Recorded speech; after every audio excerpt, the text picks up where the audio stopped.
మూడు మాటల్లో చెప్పాలి అని అంటే, ఒక మూడు విషయాల్లో చెప్పాలి అని అంటే, remembering the past, praying for the present, hoping for the future.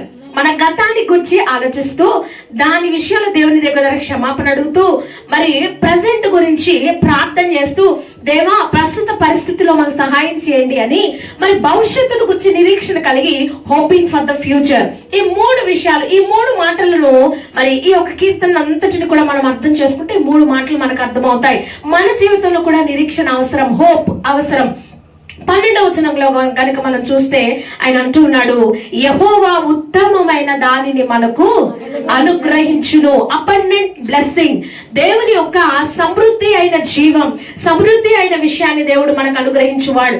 ఆయన ఇచ్చేది ద బెస్ట్, ఆయన ఉత్తమమైన దాన్ని దేవుడు మన జీవితంలో అనుగ్రహిస్తూ ఉంటాడు. అందుకనే మరి కీర్తనలు ఏమంటున్నాడో తెలుసా, మరి మెటీరియల్ బ్లెస్సింగ్ అంటే ఫిజికల్ గా, శారీరకంగా మనకు కావలసిన ప్రతి అవసరత కూడా దేవుడు మనకి తీరుస్తూ ఉన్నాడు.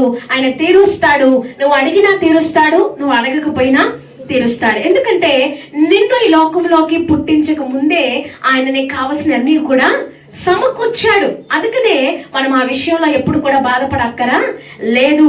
రెండవదిగా స్పిరిచువల్ ప్రాస్పరిటీ.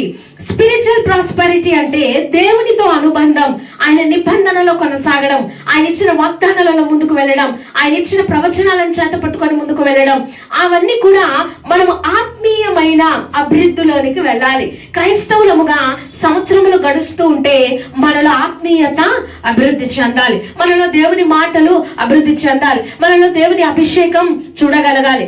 అదే విధంగా మరి దేవుడు ఉత్తమమైన దాన్ని మన జీవితంలో అనుగ్రహిస్తున్నప్పుడు మరి దేవుడు మనకు కావాల్సినన్ని కూడా సమకూర్చువాడు. అందుకనే మనకి కింద వచనాల్లో మనం చదివిన వాక్య భాగంలో చూస్తే, నీతి ఆయన ముందుకు నడుచును, ఆయన అడుగు జాడలలో అది నడుచును అనే మాట, ఈ మాట కూడా సెలవిస్తూ ఉన్నాడు. కాబట్టి భూమి సత్యము మలుచును, ఆకాశము నీతి పారజుచ్చును. భూమి ఏది సత్యమో అది చూపిస్తూ ఉంటే ఆకాశము నీతిని పారచూస్తూ ఉందట. ఇవన్నీ కూడా దేవుని పనులు చేస్తా ఉన్నాయి దేవుని సన్నిధానములో. కాబట్టి మన దేవుని సన్నిధానములో మనం ఆయన వైపు చూసే వారముగా, ఆకాశము నుండి నీతిమంతుడైన దేవుడు, ఇంగ్లీష్ లో ఏమని రాయబడిందో తెలుసా, ఫెయిత్ఫుల్నెస్ స్ప్రింగ్స్ ఫ్రమ్ ఎర్త్. విశ్వాసము లేకపోతే ఆయన మీద నమ్మకము భూమిలో నుండి వస్తుంది. సత్యము అనే మాటకి ఇంగ్లీష్ లో ఈ విధంగా వ్రాయబడింది, ఫెయిత్ఫుల్నెస్. దేవునికి ఎవరు నమ్మకస్తులో వారి మీద ఆయన దృష్టి నిలుపుతున్నాడు. ఆయన ఆకాశం నుండి వంగు చూసి నరులను పరిశీలిస్తున్నాడని దేవుని వాక్యం సెలవిస్తుంది. ఆయన నీతివంతులను, ఆయన యథార్థవంతులను, ఆయనను ఆరాధించే వారిని దేవుడు చూస్తూ ఉన్నాడు.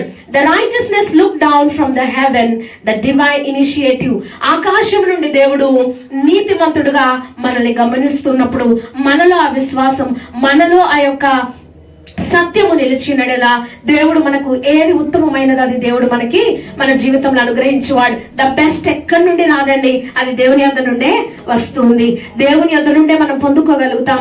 కాబట్టి మనకి ఏదైనా మరి ప్రశస్తమైనది కావాలి అనుకున్నప్పుడు మనం దేవుని వైపు తిరిగి చూడాలి. ఆయన వైపు తిరిగి చూసినప్పుడు ఆయన మనకు సహాయం చేయవాడు, మనకు అనుగ్రహించేవాడు. కనుక ఒక్కసారి మనం ఆలోచన చేద్దాం. మన గత జీవితాన్ని బట్టి ప్రభు యొద్ద క్షమాపణ అడుగుదాం. ప్రస్తుత జీవితాన్ని బట్టి ప్రభుని స్తుతిస్తూ, ప్రభువా నువ్వు నాకు సహాయం చేయండి అని అడుగుదాం.